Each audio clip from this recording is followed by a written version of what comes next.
honorable colleagues, my name is Herman Hembe. I represent Conshabana Governor constituency from Benue State. Mr. Speaker, I rise to support this very important matter of urgent public importance. In supporting it, Mr. Speaker, I want us to be mindful, like other members have said, of the danger that this Shiite movement poses. Mr. Speaker, a couple of years ago... Honorable Chris Azubogo, approach the chief whip. Honorable Chris Azubogo, approach the chief.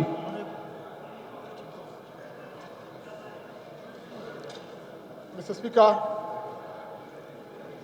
a few years ago,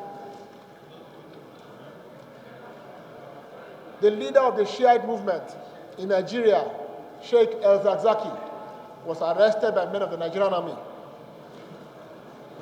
In the course of all that transpired, those of us who are, as far as this matter is concerned, onlookers, observed that there was a court process that was instituted by his lawyers that led to a court of competent jurisdiction in Nigeria granting him bail. That having happened, his people found material to use to further their agitation. Here was a court order granted by a court of competent jurisdiction within the Federal Republic of Nigeria, ordering that the leader of the Islamic movement of Nigeria be released. And here, as far as those Shiites were concerned, was the federal government that was blatantly refusing to obey a valid order of a court in its own land. They have persisted from that time to date, asking for one thing and one thing alone. They have asked consistently that the leader of the Islamic movement, Sheikh El-Zakzaky, be released. Not be released arbitrarily, be released on the strength of the order of a court of this land.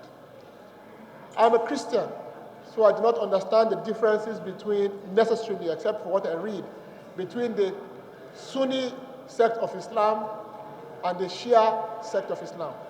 But clearly for someone like me, who is watching from the sidelines, I would view it as a form of persecution by one group over the other. Even if this man had been accused of killing somebody, a court in this land has asked that he be granted bail.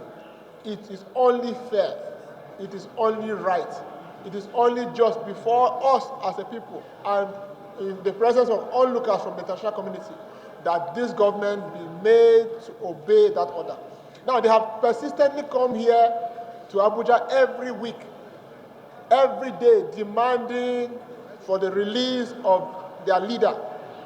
And that they have done at the beginning in peaceful means.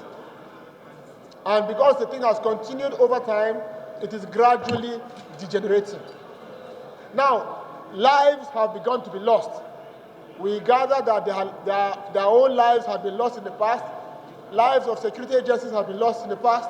But right before us here today, we've seen ourselves how a ranking police officer has been killed as a result of this. The degeneration continues. And as much as they are threatened, they always endeavor to come back the next day to protest. My humble request is that this House urge the federal government to do what is right before the law, which is to release, first and foremost, the leader of the Islamic movement and continue his prosecution before the courts, if they need be.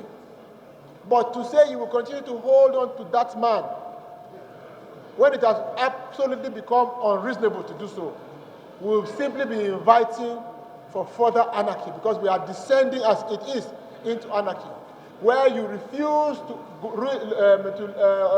live by the dictates of the rule of law. The only option, the only alternative is anarchy. As of today, the body that is seemingly not obeying the rule of law is the federal government. And I join my voice to the hordes of other voices in asking that the leader of the Islamic movement be released so that we can have peace. Thank you, Mr. Speaker.